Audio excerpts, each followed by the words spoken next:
읽겠습니다. 데살로니가 전서 2장 13절 말씀입니다.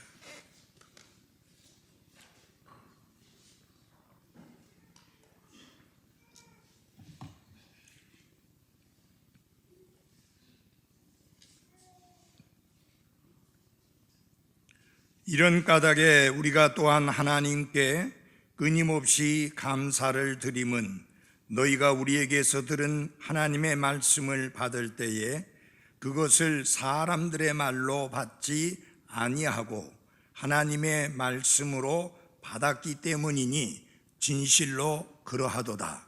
그 다음 말씀 같이 읽겠습니다. 시작.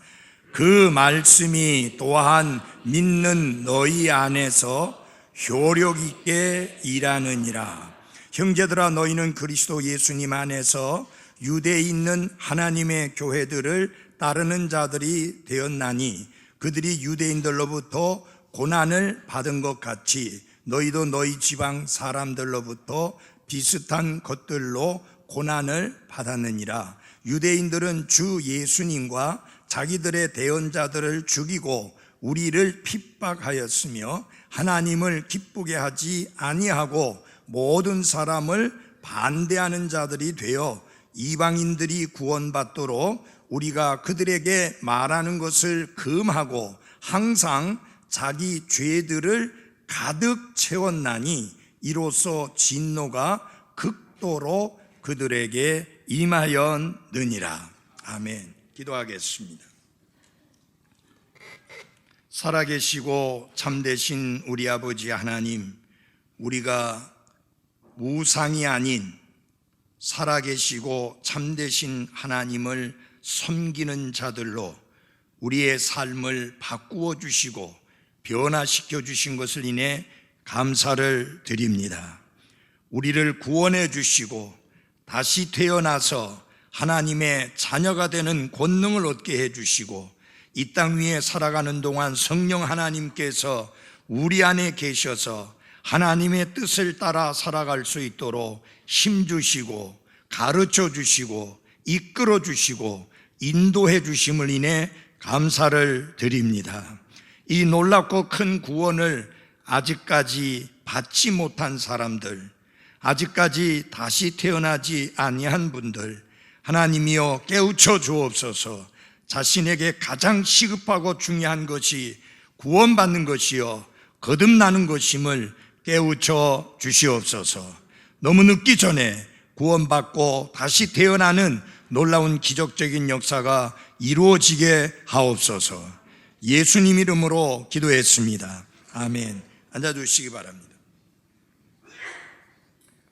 오늘 아침의 제목은 하나님의 말씀은 믿는 자 안에서 효력 있게 일한다 라는 제목으로 말씀을 드리겠습니다. 여기 효력 있게 일한다는 이 표현은 사실상 하나의 단어입니다. 그리스어에서는 하나의 단어인데 이 말의 의미는 하나님께서 능력으로 일하신다 라는 의미를 가지고 있습니다. 개역 성경에는 믿는 자 속에서 역사하신다 라고 되어 있는데 이 역사라고 하는 말이 지난날에 우리의 그 역사를 말하는 그런 의미가 아니고요, 일한다는 뜻인데 제가 사전을 찾아보니까 상당히 재미있는 표현이 있었어요. 역사라고 하는 말은 하나님이 일하신다 그런 의미다 라고 그렇게 되어 있었습니다. 그래서 여러분, 사람이 한 일은 역사라고 쓰지 아니하고 하나님이 하시는 것을 역사하신다, 일하신다 라고 표현을 하는 것입니다. 왜 하나님의 말씀은 그렇게 믿는 자 안에서 효력 있게 일하는가? 하나님의 말씀은 살아있고 하나님의 말씀은 권능이 있기 때문입니다. 히브리서 4장 12절에 하나님의 말씀은 살았고 권능이 있다. The word of God is quick and powerful. 그렇게 말씀했습니다. 여기 살아있다고 하는 것은 무슨 말이냐? 하나님의 말씀의 인격성을 보여주고 있습니다. 그 다음에 권능이 있다는 말은 무슨 말씀이냐? 다이나믹, 역동성을 보여주고 있습니다. 그래서 우리는 성경, 곧 하나님의 말씀이 기록되어진 성경을 대할 때 일반 다른 책들을 대하듯이 그렇게 대하거나 일반 다른 책들을 취급하듯이 그렇게 취급해서는 안 됩니다. 왜냐하면 성경은 유일하게 하나님의 말씀을 기록한 책이기 때문인 것입니다. 그래서 성경을 말할 때 영어로 그렇게 말합니다. The book of books. 책 중에 책이다. 한 권의 책이 아닙니다. A book이 아니에요. The book인데 유일한 책인데 무슨 유일한 책이냐? 하나님의 말씀을 기록한 유일한 책인 것입니다. 그렇기 때문에 다른 어떤 책들과도 비교할 수 없기 때문에 우리가 성경을 가르쳐 말할 때에 책 중에 책이라 이렇게 표현을 하는 것입니다. 왜 하나님의 말씀이 책 중에 책이냐? 그 하나님의 말씀이 어떻게 기록되어지게 되었느냐라고 하는 성경의 기원과 그 말씀이 어떤 성격을 가지고 있느냐, 그 성경 말씀의 내용이 무엇이냐, 그리고 성경 말씀의 값어치가 얼마나 놀랍고 큰 것이냐라고 하는 것을 살펴볼 때 이 성경은 다른 책들과는 전혀 다른 특이한 점, 색다른 점을 가지고 있다고 하는 것입니다. 여러분, 성경 기록은 하나님의 거룩한 사람들이 성령님께서 자기들을 움직이시는 대로 기록하였기 때문에 성경 기록은 하나님의 영감으로 기록된 것으로 교리와 책망과 바로잡음과 의로 교육하기에 유익하다고 성경은 말씀하고 있습니다. 마땅히 우리가 걸어야 될 것, 마땅히 우리가 믿어야 될 것, 마땅히 우리가 알아야 될 교리, 그리고 그 말씀에서 벗어났을 때 어떻게 잘못된 것인지 그것을 책망하고 가르쳐주는, 그리고 우리가 잘못된 것에서 어떻게 바로잡을 수 있는지, 그리고 바로잡았으면 어떻게 하면 계속해서 그 바른 길을 갈 수 있는지, 이 모든 것을 우리에게 가르치고 보여주기에 절대적인 권위를 가지고 있는 게 성경 기록, 하나님의 말씀인 것입니다. 그러므로 성경을 어떻게 다루느냐에 따라서 그가 예수 그리스도를 어떻게 여기고 있는지를 보여주고 또한 알아낼 수 있는 것입니다. 제가 페이스북에 올린 내용 중에 그런 내용이 있습니다. 예수님의 말씀을 사랑하지 않으면서 예수님의 말씀을 사랑하지 않으면서 어떻게 예수님을 사랑할 수 있다고 할 수 있느냐? 그분의 말씀을 사랑하지 않으면서 예수님을 사랑하는 것은 불가능하다. 그만큼 예수님과 그분의 말씀은 밀접한 관계를 가지고 있는 것입니다. 왜 그러냐? 예수 그리스도는 우리가 살아있는 말씀이라고 합니다. The living word, 살아계신 말씀. 그래서 성경은 무엇이냐? 기록된 말씀입니다. 그래서 살아있는 말씀이신 예수 그리스도나 기록된 말씀이나 성경은 일치하게 되는 것입니다. 하나님의 말씀이 생명의 떡인 것처럼, 빵인 것처럼 예수 그리스도는 생명의 빵이십니다. 하나님의 말씀이 빛인 것처럼 예수 그리스도는 우리의 빛이 되십니다. 하나님의 말씀이 생명을 주는 것처럼 예수 그리스도는 우리에게 생명을 주시는 분이십니다. 그래서 예수 그리스도와 성경은 하나다, 일치한다 라고 하는 것입니다.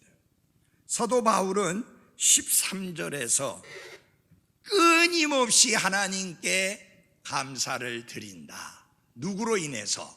데살로니가 교회 성도들을 인해서. 우리 13절 한번 같이 첫 부분만 읽어보겠습니다. 시작. 이런 까닭에 우리가 또한 하나님께 끊임없이 감사를 드림은 이라고 말씀을 하고 있습니다. 왜 데살로니가 교회 성도들을 생각하면 끊임없이 감사를 드리는가? 그 이유가 바로 뒤에 나와 있습니다. 사도 바울 일행이 데살로니가에 가서 선포한 것은 하나님의 말씀이었습니다. 그러나 대다수의 사람들은 그것을 하나님의 말씀으로 받아들이지 않았습니다. 그러나 데살로니가 교회의 이 성도들은 그 말씀을 들을 때에 사람의 말들로 받지 아니하고 하나님의 말씀으로 받았다. 그렇게 말씀했습니다.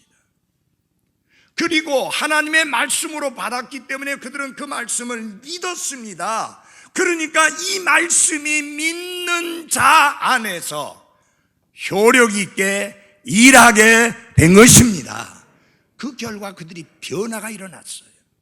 어떤 변화가 일어났습니까? 우상들을 버리고 하나님께로 돌아왔고, 그리고 이제는 우상이 아닌 살아계시고 참되신 하나님을 섬길 뿐만 아니라 예수 그리스도께서 영광 가운데 다시 오시는 그날을 소망 중에 기다리는 그리스도인으로 변화가 되었습니다.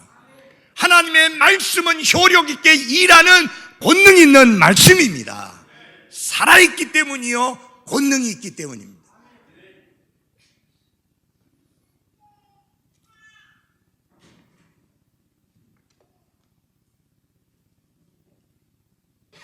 자, 데살로니가 교회 성도들은 사도 바울이라고 하는 사람이 선포하고 사람이 전했지만 그것을 사도 바울의 말로 들은 게 아니라 하나님의 말씀으로 듣고 받았다. 그래서 여러분, 제가 여러분들에게 부탁드리고 싶은 게 있습니다. 설교하고 나면 목사님 말씀 잘 들었습니다 라고 하지 마십시오.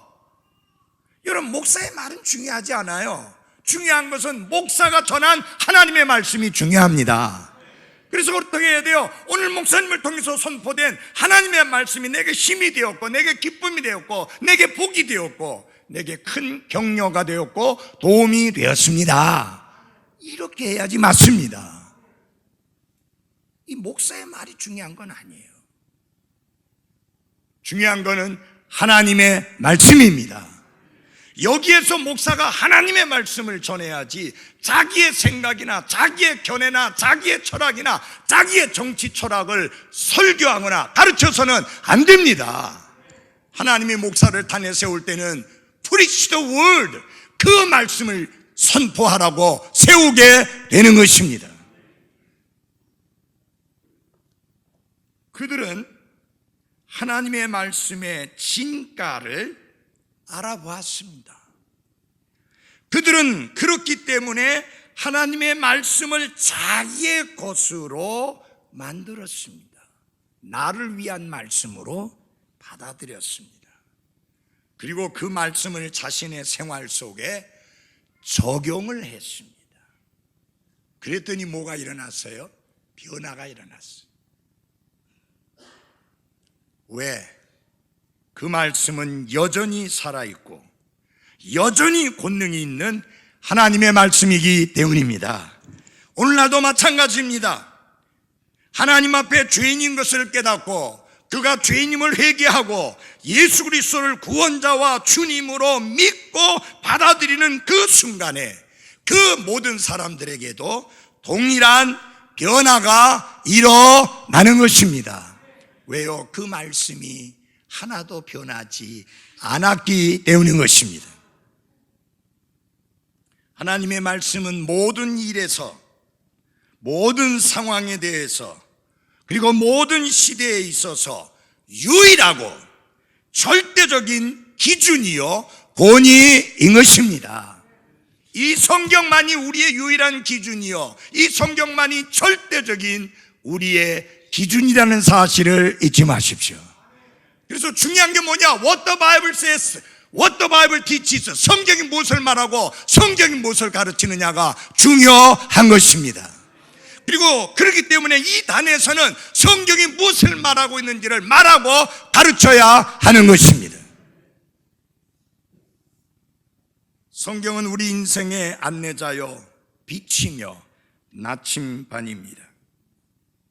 자, 하나님의 말씀이 믿는 자 안에서 효력 있게 일한다고 했는데 어떤 일을 하는가? 하나님의 말씀이. 우리 한번 큰 소리가 한번 해봅시다. 시작. 믿는 자 안에서 효력 있게 일하느니라. 효력 있게 일한다. 그 어떤 일을 하느냐? 첫째, 제일 중요한 겁니다. 사람을 다시 태어나게 합니다. 저는 이게 가장 중요하다고 믿습니다. 사람을 다시 태어나게 한다. 이게 왜 중요하냐? 사람은 반드시 다시 태어나야만 하기 때문인 것입니다. 사람은 개종이 필요한 게 아닙니다. 종교 아무리 바꿔봤자 소용없어요. 사람은 다시 태어나야만 합니다. 사람은 근본적인 변화가 필요하는데 근본적인 변화는 개종한다고 되는 것 아니고 개선한다고 되는 것 아니고 개혁한다고 되는 것이 아니고 다시 태어나야만 가능한 것입니다. 이건 내 말이 아니에요. 예수님이 직접 말씀하셨어요. 종교 지도자인 니고데모에게 예수님이 이렇게 말씀합니다. 예수님께서 그에게 응답하여 이르시되 진실로 진실로 내가 네게 이르노니 사람이 다시 태어나지 아니하면 하나님의 왕국을 볼 수 없느니라. 니고데모에게 말하지만 니고데모야 네가 다시 태어나지 않으면 이라고 해서 그 해당 상황이 니고데모에만 적용되는 걸로 말씀한 게 아니라 사람이라는 존재는 모두 다 다시 태어나지 아니하면 하나님의 왕국을 볼 수 없습니다. 뿐만 아니라 예수님은 사람이 물에서 나고 성령에게서 나지 아니하면 하나님의 왕국에 들어갈 수 없느니라. 3절과 5절에 그렇게 말씀했어요. 이건 중요한 거예요. 예수님은 중요한 것을 강조하실 때는 항상 반복법을 썼습니다. 진실로 진실로. 한 번만 말하는 게 아니에요. 진실로 진실로 내가 네게 이르노니 사람이 다시 태어나지 아니하면 사람이 물에서 나고 성령에서 나지 아니하며. 여러분 사람 맞죠? 아니에요? 여러분 여러분 사람 맞죠? 그러므로 여기 있는 모든 사람은 다시 태어나야 합니다. 그 말은 무슨 말이냐면은 생일이 2개 있어야 된다 그 말이에요. 우리가 이 땅에 태어나면서 부모를 통해서 태어난 이 귀 빠진 날이 있어야 될 뿐만 아니라 하나님에게서 다시 태어난 2번째 생일이 있어야 하는 것입니다.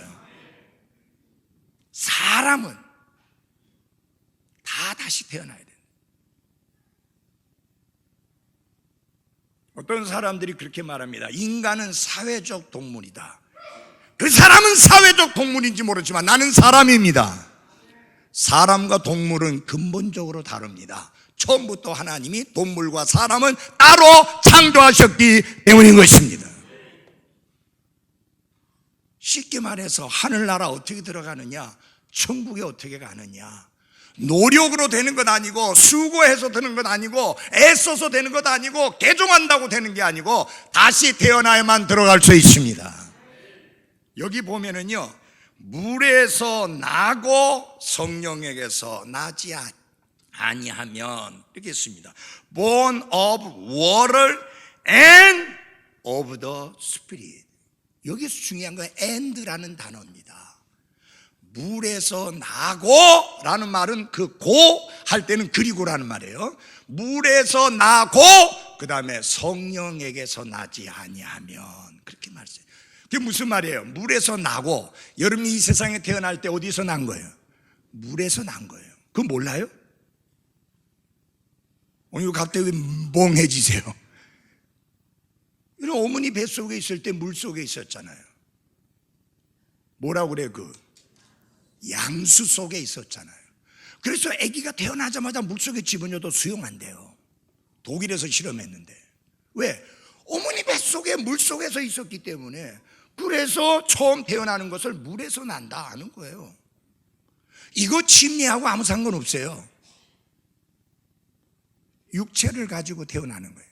그 다음에 그 육체를 가지고 태어난 것만 갖고는 안 되고 그리고 성령에게서 나야 하는 것입니다.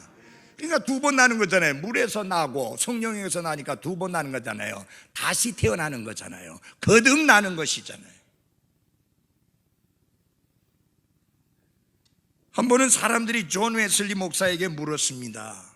목사님, 왜 목사님은 그렇게 당신은 반드시 다시 태어나야 한다는 설교를 수도 없이 반복해서 하고 있습니까? 라고 물었어요. 그랬더니 이렇게 대답을 했습니다. 그 이유는 당신들이 다시 태어나야만 하기 때문입니다. 사람은 반드시 다시 태어나야만 합니다. 이것 없이는 교회 생활 죽을 때까지 해도, 이것 없이는 아무리 침례를 받았어도, 이것 없이는 아무리 헌금을 많이 해도, 아무리 교회 안에서 열심히 섬겨도 하늘나라에 들어갈 수 없습니다. 여러분과 저의 인생의 가장 중요한 경험은 다시 태어나는 경험입니다. 이것 없이는 지옥 자식이에요. 이것 없이는 지옥의 멸망을 당해요. 목사든 집사든 상관없어요. 다시 태어나야만. 목사가 되면 천국에 간다 안 했잖아요, 예수님이. 침례 받으면 천국에 간다고 안 했잖아요. 교회 열심히 섬기고 헌금 부지런히 하면은 하나님의 왕국에 들어간다고 하지 않았잖아요. 성령에게서 다시 태어나야만 하나님의 왕국에 들어간다고 말씀하셨잖아요. 여러분, 누구 말을 들을래요? 목사 말을 들을래요? 하나님 말씀 들을래요? 하나님 말씀. 그러면 여기 성경은 왜 사람이 다시 태어나야 되느냐라는 것을 말씀했을 뿐만 아니라 어떻게 다시 태어날 수 있느냐에 대하여 말씀을 하셨습니다. 다 같이 성경을 찾아 하나를 보겠습니다. 베드로전서 1장 23절입니다. 베드로전서 1장 23절.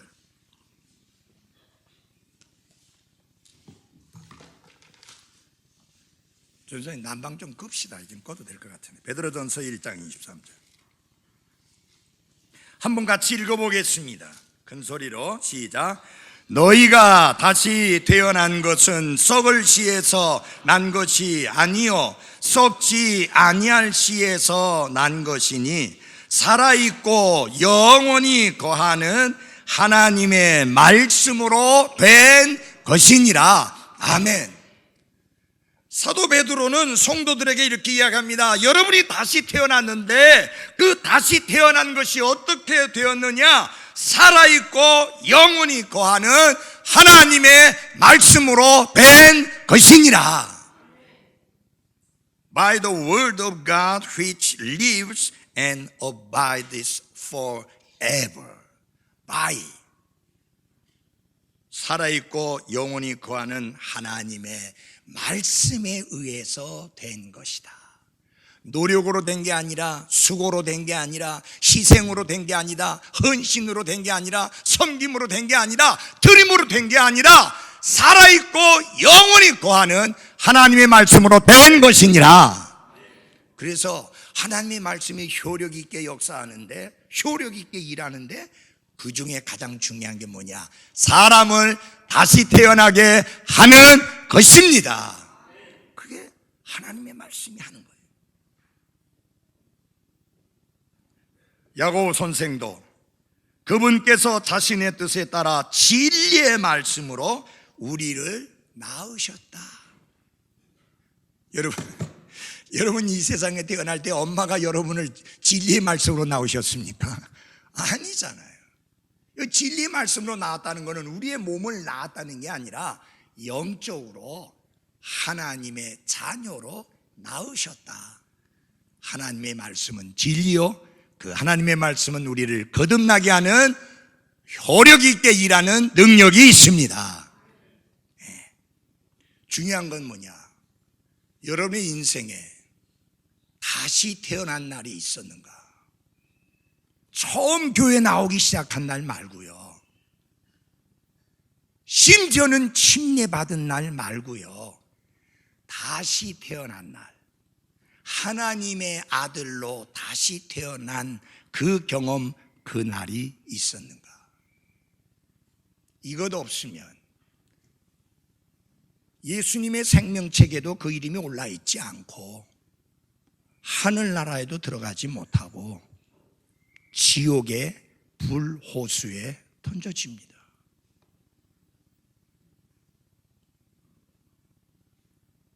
나는 언제 다시 태어났는가?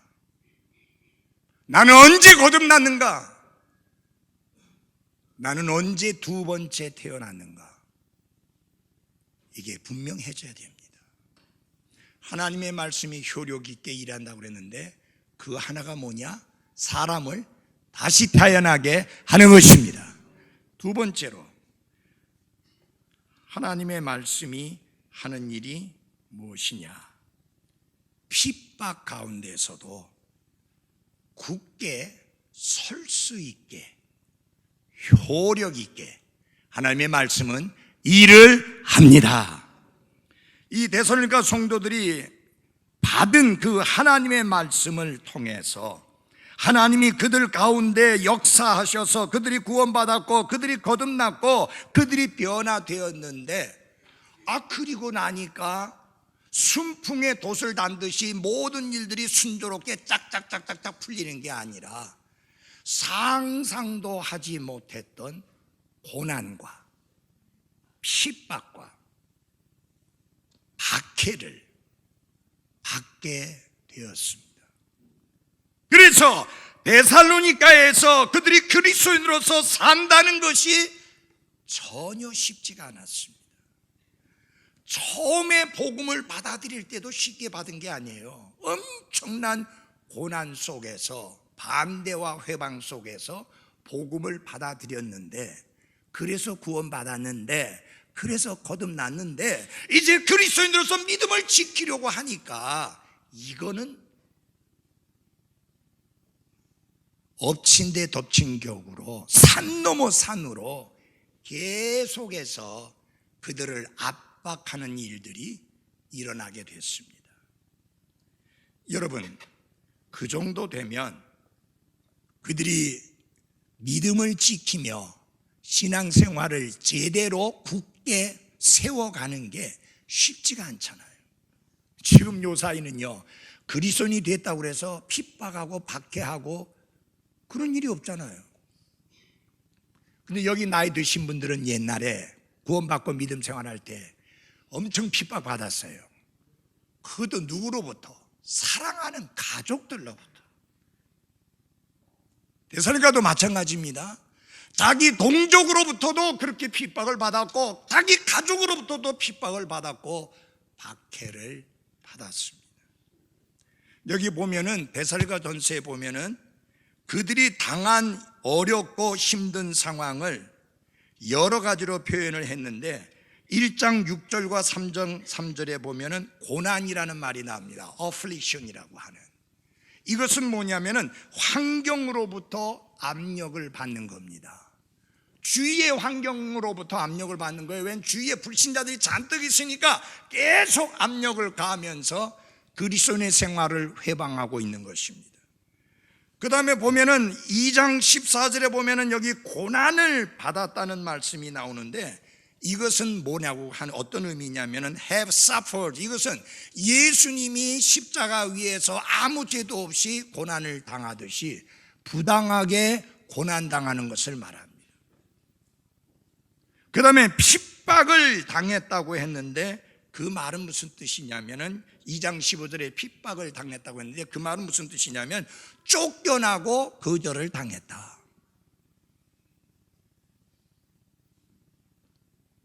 옛날에 저희 교회 자매 중에 어떤 자매는 시골에서 구원받고 믿음 생활하는데 아버지가 얼마나 반대를 했는지 딸내미를 작두 밑에 이어놓고 너 예수님 안 믿고 신앙생활 안 하겠다고 하지 않으면 내가 이거 눌러버리겠다고. 끔찍하죠. 물론 그렇게 안 했죠.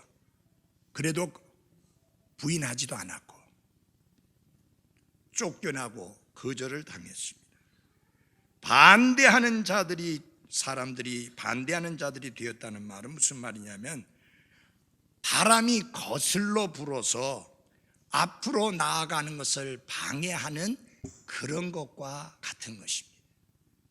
그러니까 지금 성경을 여러분 읽어보시면 에베소 교회에 관한 말씀을 보든지 빌립보에 관한 말씀을 보든지 골로새 교회에 관한 말씀을 보든지 데살로니가 교회 성도들만큼 핍박과 고난과 반대를 받은 사람들이 없습니다. 그런데 그런 고난의 와중에도 데살로니가 교회 성도들은 흔들리지 않았을 뿐만 아니라 먼저 믿음의 본을 보인 유대에 있는 하나님의 교회들을 따르고 그 본을 본받는 아름다운 모습을 보였다고 하는 것입니다. 이게 뭐예요? 하나님의 말씀이 효력 있게 일했기 때문에 가능한 거예요. 우리 14절 한번 같이 보십시오. 데살로니가전서 2장 14절 조금만 읽겠습니다. 시작. 형제들아 너희는 그리스도 예수님 안에서 유대에 있는 하나님의 교회들을 따르는 자들이 되었나니 그들이 유대인들로부터 고난을 받은 것 같이 너희도 너희 지방 사람들로부터 비슷한 것들로 고난을 받았느니라. 여러분 주위에서 들어보십시오. 이 데살로니가 교회 성도들은 사도 바울이 1장에서 말한 대로 1장 2장 초반부에 말씀하고 있는 대로 어떤 본을 보였느냐, 사도 바울을 본받는 따르는 그런 모습을 보였고요, 주님을 본받는 따르는 모습을 보였습니다. 그뿐만 아니라 고난을 당할 때에 우리가 따르고 본받아야 될 본이 어디 있는가? 우리보다 먼저 구원받고 먼저 믿음의 생활을 하고 있는 저 유대 지방에 있는 하나님의 교회들을 본받아야 되겠다. 그 교회들은 고난 중에 어떻게 했는가? 주저앉지 않았고 포기하지 않았고 흔들리지 않았고 오히려 더 깨끗해지고 더 굳게 서고 교회가 숫자적으로 증가하는 것을 보면서 우리도 저 본을 따르자, 우리도 저 하나님의 교회들처럼 하자, 그렇게 본받게 됐습니다. 여러분, 하나님의 말씀이 얼마나 놀라운 능력이 있느냐, 얼마나 놀라운 권능이 있느냐. 앞서간 믿음의 선조들이 보인 아름다운 본을 따르게 하는 그런 권능이 있는 것입니다. 그래서 고난 중에도 시련 중에도 아픔 중에도 어려움 속에서도 슬픔 속에서도 흔들리지 아니하고 굳게 서게 하는 권능이 하나님의 말씀에 있다. 그래서 하나님의 말씀은 믿는 자 안에서 효력 있게 일한다. 데살로니가 교회와 유대에 있는 하나님의 교회들에게 공통점이 있었습니다. 둘 다 자기 동족들에게서 박해를 받았습니다. 둘 다 고난을 받는 이유가 똑같았습니다. 예수님과 그분을 믿는 믿음 때문에. 세 번째로 둘 다 고난을 받으면서도 흔들리지 아니하고 인내하고 굳게 서 있었습니다. 쌍둥이 같이 아주 하나님의 말씀이 그 믿는 자 안에서 효력 있게 일했습니다. 여러분 잘 들어주십시오. 데살로니가 교회 성도들을 고난과 핍박과 반대와 여러 가지 박해 속에서도 굳게 설 수 있게 한 것은 그들의 결단이 아니었습니다. 그들의 각오가 아니었습니다. 하나님의 말씀이었습니다. 하나님의 말씀이 그들을 붙들어 준 것입니다. 우리 찬송 중에 그런 찬송이 있지요. 요동치 않겠네. I shall not be moved, just like a tree is planted by the waters. 시냇가에 심기운 나무처럼 요동치 않겠다. 그건 내 결단이에요. 그러나 결단만 갖고는 안 돼요. 하나님의 말씀에 도우심이 있어야 하는 것입니다. 하나님의 말씀을 붙들어야 흔들리지 않고 인내하고 살아갈 수 있는 거 잊지 마시기를 바랍니다. 그래서 여러분, 하나님의 말씀은 어떤 역할을 합니까? 고난 중에도, 아픔 중에도, 시련 중에도 나를 굳게 세우는 그런 놀라운 일을 한다. 제가 목회를 하면서 여러분들을 경험하게 되지요. 상상을 초월할 정도의 아픔과 슬픔을 겪으면서 저는 지켜봅니다. 저분들이 저 상황 속에서 어떻게 헤쳐나갈 것인가. 같이 똑같은 것을 경험해 보지 못한 사람은 이해할 수 없는 아픔이요, 슬픔이요, 고통입니다. 그런데 그분들이 얼굴에 미소를 잃지 아니하고 신실하게 교회 생활을 하며 아름답게 그리스도인의 삶을 이어져 가는 것을 볼 때 무엇이 답이냐? 도대체 그들을 붙들고 그들을 위로하고 그들을 인내할 수 있게 하고 더 주님을 향하여 앞으로 나아가게 한 게 무엇이냐? 바로 그들이 붙들고 있는 하나님의 말씀인 것입니다. 물론 제가 위로해 줄 수 있어요. 제가 격려할 수 있어요. 근데 그와 같은 위로나 격려는 한두 방울의 물 정도밖에 되지 않는다면 하나님의 말씀은 흘러넘치는 생수와 같은 것입니다. 그들을 충분히 적시고도 남을 만한 능력이 하나님의 말씀에 있습니다. 사랑하는 여러분, 인생은, 우리가 살아가는 삶은 나그네의 삶이요 순례자의 길이기 때문에 없었으면 좋겠지만 생각지 못했던 시련과 아픔과 슬픔과 고난과 고통이 따를 수 있습니다. 우리 가운데 누가 자신이 암이 걸리리라고 상상이나 했겠습니까? 우리 가운데 누가 사역자의 아내가 암 때문에 투병을 해야 된다고 상상이나 할 수 있었겠습니까? 그러나 인간이기 때문에 우리는 어쩔 수 없이 생각지 못했던 아픔과 질병과 고통을 경험하게 되는 것입니다. 이때에 우리를 붙들어주는 것은 믿는 자 안에서 효력 있게 일하는 하나님의 말씀입니다. 사랑하는 그리스도인 여러분, 여러분만 고난을 겪고 있는 것은 아닙니다. 세계 곳곳에 많은 그리스도인들이 어쩌면 우리보다 더 큰 고난을 겪고 있습니다. 마지막으로 우리를 핍박하고 우리를 죽이려고 하고 우리를 괴롭히고 우리를 반대하는 자들, 그들은 어떻게 될 것이냐? 똑같은 하나님의 말씀이 그들에게 역사해서 그들을 향한 심판이 이루어집니다. 다 같이 15절 16절을 보아주시기 바랍니다. 유대인들은 주 예수님과 자기들의 대언자들을 죽이고 우리를 핍박하였으며 하나님을 기쁘게 하지 아니하고 모든 사람을 반대하는 자들이 되어 이방인들이 구원받도록 우리가 그들에게 말하는 것을 금하고 항상 자기 죄들을 가득 채웠나니 이로써 진노가 극도로 그들에게 임하였느니라. 유대인들은 대언자들을 죽였고 마침내 구원자로 오신 예수님을 죽였습니다. 사도들을 죽였습니다. 그리고 어찌하든지 예수 그리스도의 구원의 복음이 선포되지 못하도록 방해하고 막았습니다. 그들이 하는 짓들은 마치 무엇과 같은 것이었느냐?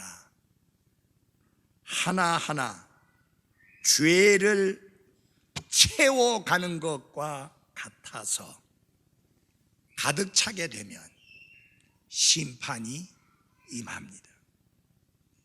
여러분, 하나님은 분명히 심판에 대한 경고의 말씀을 하나님의 말씀 가운데 기록해 놓았습니다. 여러분, 가장 무서운 범죄요, 가장 무서운 죄가 무엇인지 압니까? 사람들이 복음을 듣고 구원받지 못하도록 방해하고 회방하는 게, 그게 가장 무서운 죄악입니다. 그의 영원한 운명이 달라질 수 있는데 복음 때문에 그 복음을 말하지 못하도록 금하고 반대하고 계속 그것을 하는 짓은 자기의 죄들을 가득 채워가는 짓이다. 하나님은 지금 참고 기다리십니다. 죄인들이 회개하고 예수님을 구원자와 주님으로 믿고 구원받기를 오래오래 참으시며 인내하며 기다리십니다. 그러나 여러분, 어느 날 그분의 인내는 끝이 나게 될 것입니다. 그리고 엄중한 하나님의 심판이 임할 것입니다. 이스라엘은 예수님을 죽이고 예수님을 거절하고 그분의 복음을 선포하는 사도들을 죽이고 대적했죠. 여기 극도로 심판이 임하였느니라 했는데 이미 이때 당시에도 심판은 임했어요. 왜냐하면 이스라엘이 자기 고국 땅에 돌아와 있었지만 로마가 다스리고 있었죠. 속국이었어요. 그런데 더 끔찍한 게 뭔지 압니까?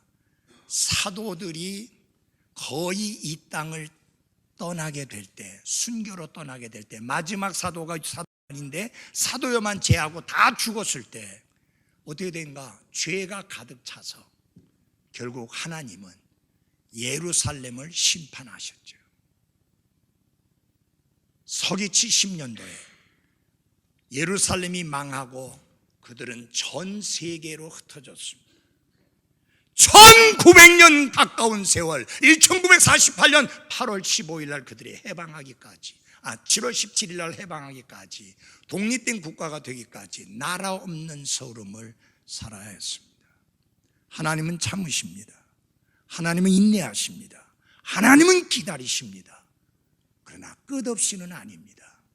죄가 가득 차면 하나님의 심판이 말씀대로 이루어집니다. 너무 늦기 전에 구원받으셔야 합니다. 왜? 사람은 내일 일을 알지 못하기 때문입니다. 하루 동안에 무슨 일이 일어났는지 알지 못하기 때문입니다. 여러분, 이번에 그 이란 상공에서 일어난 비행기 추락 사고 아시죠? 처음에 이란 놈들 이거 우리가 한 거 아니다 했는데 미국이 집요하게 들이대니까 카나다의 사람들이 57명이나 죽었으니까 카나다 정부가 가만히 안 있잖아요. 달려들어서 블랙박스 보자 하고 달려들으니까 사실은 미국 비행기인 줄 알고 미사일을 쏴가지고 격추되었다. 200명 넘는 사람들이 반짝하는 순간에 목숨을 잃었습니다. 여러분, 길게 걸리지 않았어요. 불이 번쩍하는 순간에 끝나버렸어요. 몇 초밖에 안 걸렸어요. 여러분, 우리가 큰 소리 치면서 천년만년 살 것처럼 엄청나게 큰 소리 치면서 자부심을 가지고 살아가지만 성경 말씀이 진리 아니에요? 하루 동안에 무슨 일이 일어나는지 알지 못한다. 그 비행기 타고 테헤란으로 가던 그 사람들, 그날 자기가 죽으리라고 알았던 사람 한 사람도 없습니다. 그러나 죽음은 그들에게 찾아왔습니다. 늦기 전에 구원받으십시오. 나중에라고 하지 마십시오. 오늘이 구원받을 날이요, 오늘이 하나님 앞에 받아들일 수 있는 날인 것을 잊지 마십시오. 기도하겠습니다.